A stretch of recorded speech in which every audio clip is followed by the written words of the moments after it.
Hello everyone, welcome to study squad. I am Shivani Chauhan. इस video में हम क्लास 8 साइंस की बुक का चैप्टर रिप्रोडक्शन इन एनिमल्स की एक्सरसाइज के सॉल्यूशंस जो एक्सरसाइज में होते हैं वो हम पूरे समझेंगे। क्वेश्चन 1 है, explain the importance of reproduction in organisms. तो ऑर्गेनिजम्स में रिप्रोडक्शन का जो प्रोसेस होता है इसकी क्या इंपॉर्टेंस होती है। तो देखिए, रिप्रोडक्शन के प्रोसेस से ही ऑफस्प्रिंग जन्म लेती हैं, यानी कि जो बच्चे होते हैं, जो पॉपुलेशन की ग्रोथ होती है वो रिप्रोडक्शन की वजह से ही होती है। तो reproduction is a vital phenomena on this planet. तो रिप्रोडक्शन जो है वो तो काफ़ी वाइटल यानी कि काफ़ी इंपॉर्टेंट फिनोमिना है प्लानट का, which is essential for existence and continuity of life and species on it generation after generation. तो भैया अगर रिप्रोडक्शन का प्रोसेस नहीं होगा तो जो स्पेशीज़ हैं वो एक्सटिंक्ट हो जाएंगी, ख़त्म हो जाएंगी अगर और बच्चे नहीं होंगे पैदा। तो इसलिए जनरेशन टू जनरेशन किसी भी ऑर्गेनिज्म के बढ़ने के लिए बच्चों का पैदा होना यानी कि रिप्रोडक्शन का होना बहुत ज़्यादा ज़रूरी होता है। नेक्स्ट क्वेश्चन नंबर 2 है, describe the process of fertilisation in human beings. तो ह्यूमन बींग्स में फर्टिलाइजेशन के प्रोसेस को डिस्क्राइब हमें करना है। तो आंसर देखिए, इसका आंसर है in the process of fertilization sperms come in contact with egg. One of the sperm may fuse with the egg. तो देखिए, फीमेल बॉडी में एग प्रेजेंट होता है जिसको हम लोग ओवा ओवम भी कहते हैं, और मेल की बॉडी में होता है स्पर्म।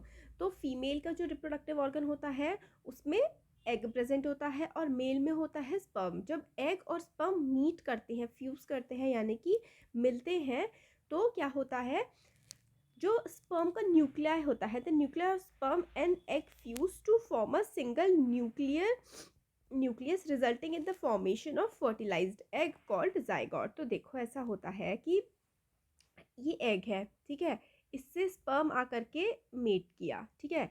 चलो इस तरीके से मैं ऐसे इधर की साइड बना देती हूँ। ये देखो ऐसे करके ना, ये एग है, स्पर्म ने मीट किया इससे आकर के, ठीक है, स्पर्म इससे मिल गया आकर के। हाँ, फिर अब क्या बनेगा, अब स्पर्म और एग जो है ऐसे करके साथ में अब मिल चुके हैं। अब इससे ना, इनके फ्यूजन के बाद इन दोनों का जो न्यूक्लियस था वो जुड़ के एक ही हो चुका है, और जब इनका न्यूक्लियस जुड़ करके एक हो जाता है तो फिर इससे बनता है जाइगोट, ठीक है। अब इससे जाइगोट बनता है। In human beings the fertilisation takes place inside female body and it is known as internal fertilisation. Humans में क्या होता है, फर्टिलाइजेशन बॉडी के अंदर होता है, यानी कि जो बेबी बॉर्न होता है, बेबी डेवलप होता है वो फीमेल की बॉडी के अंदर होता है। इसलिए हम जो ह्यूमंस में फर्टिलाइजेशन का प्रोसेस है उसको इंटरनल फर्टिलाइजेशन कहते हैं। तो in the process of fertilisation sperm come in contact with egg. One of the sperm may fuse with the egg, the nuclei of the sperm and the egg fuse to form single nucleus resulting in the formation of fertilized egg called zygote. ये हो गया। Next question number 3 है, इसमें हम लोगों को क्या करना है, choose the most appropriate answer. Most appropriate answer यहाँ पर हम लोगों को चूज करके बताना है। तो इंटरनल फर्टिलाइजेशन कहाँ पर होती है, इंटरनल फर्टिलाइजेशन होती है इन द फीमेल बॉडी। तो आंसर है इसका 1, फीमेल बॉडी में होती है इंटरनल फर्टिलाइजेशन। नेक्स्ट है, a tadpole develop into a adult frog by the process of. तो जो टेडपोल होता है, मतलब फ्रॉग से जो पहले वाली जो स्टेज होती है, वो इन चारों में से, मतलब पूरे का पूरा जो प्रोसेस होता है चारों में से कौन से स्टेप क्या बोलते हैं उस पूरे प्रोसेस को, फर्टिलाइजेशन, मेटामॉर्फोसिस, एम्बेडिंग या बडिंग। तो सारे आंसर्स में से आंसर इज सेकेंड वाला है, मेटामॉर्फोसिस का जो प्रोसेस है वो फॉलो होता है जब टेडपोल से फ्रॉग बन रहा होता है। तो क्वेश्चन ये जो इसका सी पार्ट है ना, number of nuclei present in zygote. Zygote में जो नंबर ऑफ न्यूक्लियाई प्रेजेंट होती हैं वो कितनी होती हैं, 1 2 3 4। तो आंसर इज 1। तो जो सेकेंड वाला है ये इसका करेक्ट आंसर है। क्वेश्चन नंबर 4 है, indicate whether the following statement are true और फॉल्स। तो हमें बताना है कि मतलब कौन सा स्टेटमेंट ट्रू है और कौन सा फॉल्स है। तो oviparous animals give birth to young one. तो this is false. Each sperm is a single cell. This is true. ये क्या है, each sperm is a single cell, ये ट्रू है, और पहले वाला ऊपर वाला फॉल्स है। और external fertilisation takes place in frog. Frog में फर्टिलाइजेशन बॉडी के अंदर नहीं होता, बाहर होता है। तो बिल्कुल सही बात ये है, Metamorphosis. A new human individual developed from a single celled gamete. नहीं, तो ये फॉल्स है। क्यों? क्योंकि ह्यूमन इंडिविजुअल सिंगल सेल से नहीं बनता। एक तो क्या होता है, एग होता है जो कि फीमेल बॉडी में होता है, और एक होता है स्पर्म जो कि मेल बॉडी से आता है। अब ये दोनों जब मिलते हैं तो इन दोनों के मिलने से क्या बनता है, जायगोट बनता है। इन दोनों के मिलने से फीमेल और मेल के जो क्या कहते हैं इसको जैसे कि इन दोनों का जो न्यूक्लियस है, इन दोनों का न्यूक्लियस मिलकर के एक सिंगल न्यूक्लियस बनता है, फिर जायगोट डेवलप होता है। तो इसलिए जो डी वाला है, डी वाला हमारा हो जाएगा फॉल्स।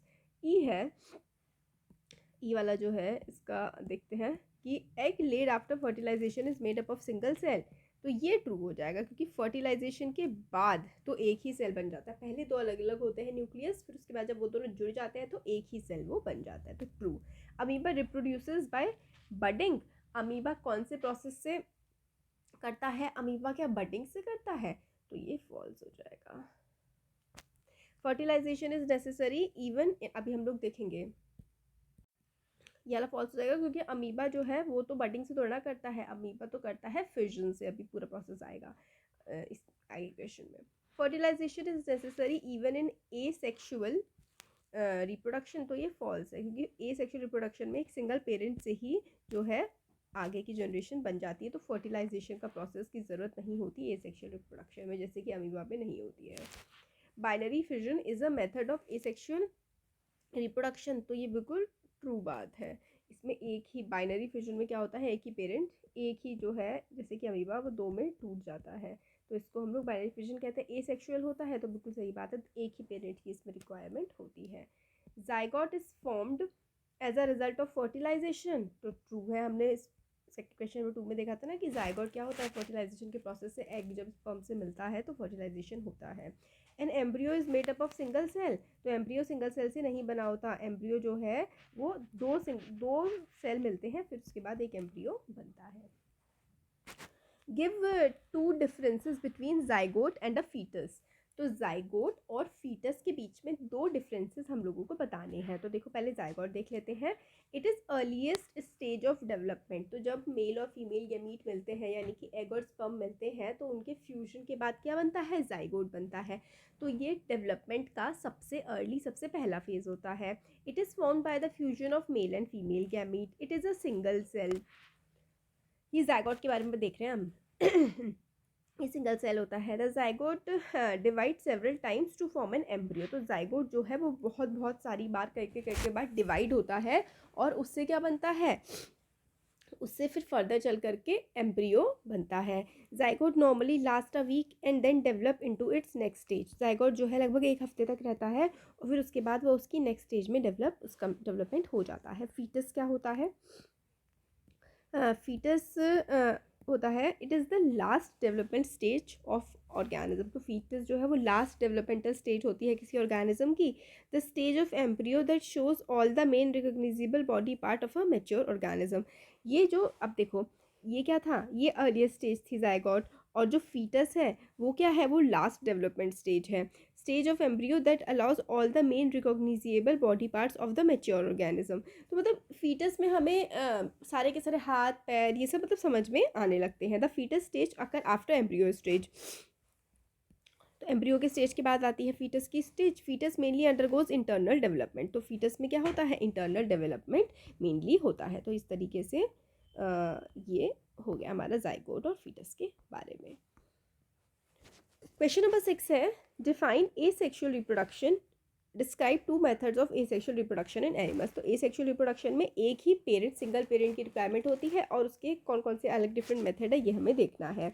तो in this type of reproduction the offspring arises from a single organism without fusion of male and female gametes. It never changes the number of chromosomes. तो ये जो डेवलपमेंट होता है इस टाइप का जो रिप्रोडक्शन होता है, offspring arises from a single organism. Offspring जो है वो एक ही ऑर्गेनिज्म से डेवलप होती है, मतलब एक ही ऑर्गेनिज्म से बढ़ती है, without the fusion of male and female gamete. तो मेल और फीमेल गैमीट मिलते नहीं हैं इसमें। क्यों? क्योंकि मेल और फीमेल इसमें होते ही नहीं है, इसमें तो एक सिंगल ही पेरेंट होता है। तो सिंगल पेरेंट से ही आगे इसका डेवलपमेंट होता है। और इसके जो क्रोमोसोम्स हैं वो कभी भी नहीं बदलते। जैसे कि जो सेक्शुअल रिप्रोडक्शन होता है उसमें नंबर ऑफ़ क्रोमोसोम जैसे कि XX और XY, जो फीमेल में होते हैं वो XX होते हैं, मेल में जो है XY होते हैं। ये चैप्टर 10 में ये सब चीज़ें पढ़ाई जाएंगी, जो है ना एडोलसेंस वाला। अब बाइनरी फिजन अमीबा में कैसे होता है ये हमें देखना है।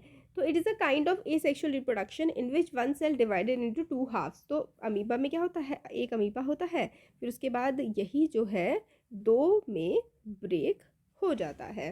तो it is a kind of asexual reproduction, single parent का होता है और एक ही सेल जो है वो दो आधे आधे टुकड़ों में बढ़ जाता है। इन अ यूनिसेलुलर ऑर्गेनिज्म, ये एक यूनिसेलुलर यानी कि एक सिंगल सेल का ऑर्गेनिज्म है that has a cell membrane, cell wall and cytoplasm. तो ये अमीबा सिंगल सेल का ऑर्गेनिज्म है, इसमें सेल मेम्ब्रेन होती है, सेल वॉल होती है और साइटोप्लाज्म भी इसमें होता है। तो क्या क्या होता है, यूनिसेलुलर ऑर्गेनिज्म है, इसमें सेल मेम्ब्रेन भी होती है, सेल वॉल होती है और साइटोप्लाज्म होता है। The division of cell can take place on any plane, तो डिवीजन आराम से इसमें कहीं पर भी हो सकता है।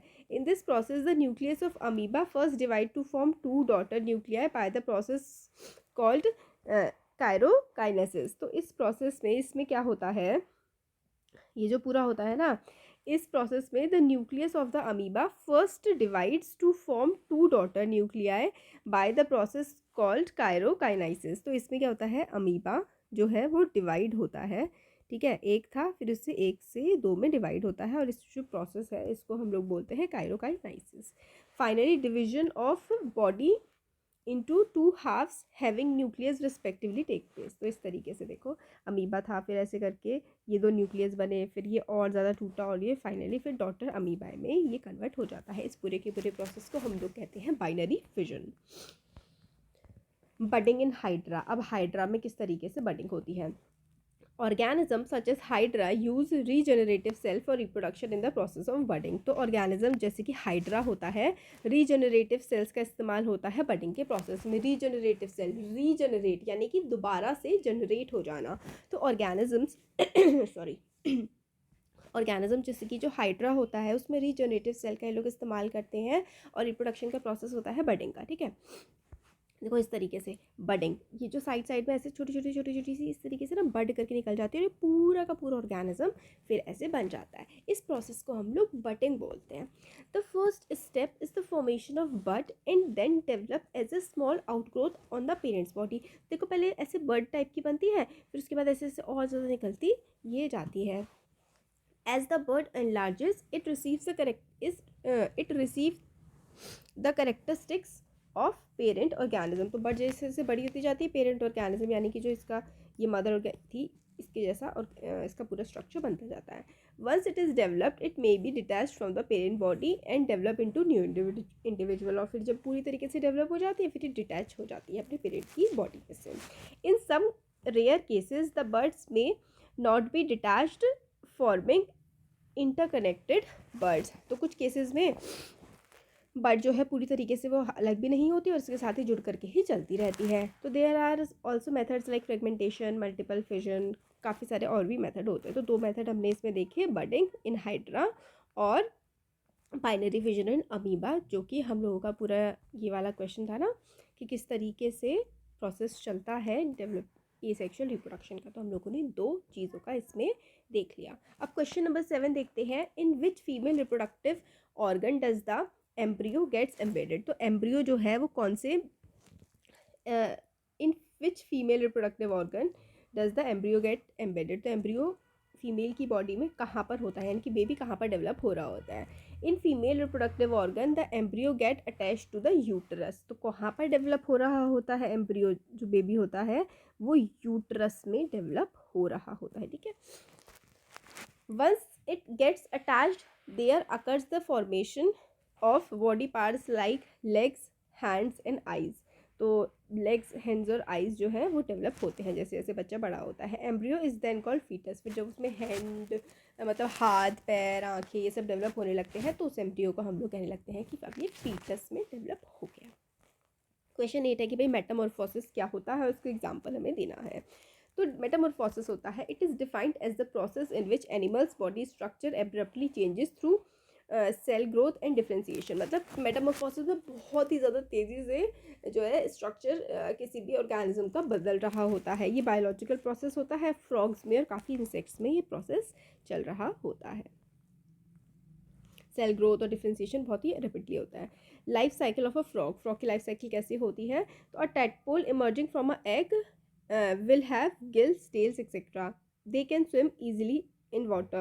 It undergoes abrupt changes and develop into mature frog. तो काफ़ी abruptly फटाफट ये चेंज होता है। क्वेश्चन नंबर 9 है differentiate between internal fertilisation and external fertilisation. तो इंटरनल फर्टिलाइजेशन और एक्सटर्नल फर्टिलाइजेशन के बीच में हमें डिफरेंस बताना है। तो देखो answer, fertilisation in general is defined as the fusion of a male and female gamete. तो फर्टिलाइजेशन तो हमें पता है कि मेल गैमीट और फीमेल गैमीट जब मिलते हैं तो उस प्रोसेस को हम लोग फर्टिलाइजेशन बोलते हैं।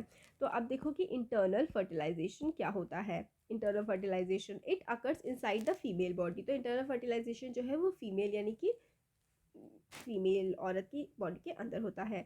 There are high chances of survival of the offspring.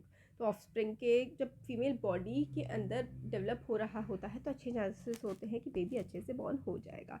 Internal fertilisation protect the fertilised egg और एम्ब्रियो फ्रॉम हार्श एनवायरनमेंट। तो हार्श काफ़ी ख़राब जो एनवायरनमेंट बाहर की कंडीशन होती है उससे बॉडी के अंदर वो बेबी सेफ रहता है। एग्जाम्पल जैसे कि काओ, ह्यूमन, डॉग, मंकी, इस तरीके से बॉडी के अंदर फर्टिलाइजेशन होता है इन जानवरों में। और एक्सटर्नल फर्टिलाइजेशन फीमेल की बॉडी के बाहर होता है फर्टिलाइजेशन। काफ़ी मतलब एज अगर हम लोग एक्सटर्नल फर्टिलाइजेशन को इंटरनल फर्टिलाइजेशन से कंपेयर करें तो जो बॉडी के अंदर फर्टिलाइजेशन होता है उसमें चांसेस ज़्यादा होते हैं कि बेबी सर्वाइव करेगा एज़ कम्पेयर टू कि अगर जो है वो अंडे में या फिर बाहर बॉडी के फीमेल की है बच्चा तो उसके मतलब थोड़े कम चांसेस होते हैं सर्वाइवल के एक्सटर्नल फर्टिलाइजेशन में। Most aquatic animals used external fertilization. An advantage of external fertilization is that it produces a large number of offspring due to external hazard. तो बहुत ज़्यादा मतलब मछली कहते हैं ना कि लाखों लाखों अंडे दे देती है। एग्जाम्पल है fish, frog, organisms other etcetera. तो हमने सारे के सारे क्वेश्चन आंसर्स देख लिए। अगर आप लोगों को पसंद आया है तो make sure to subscribe it.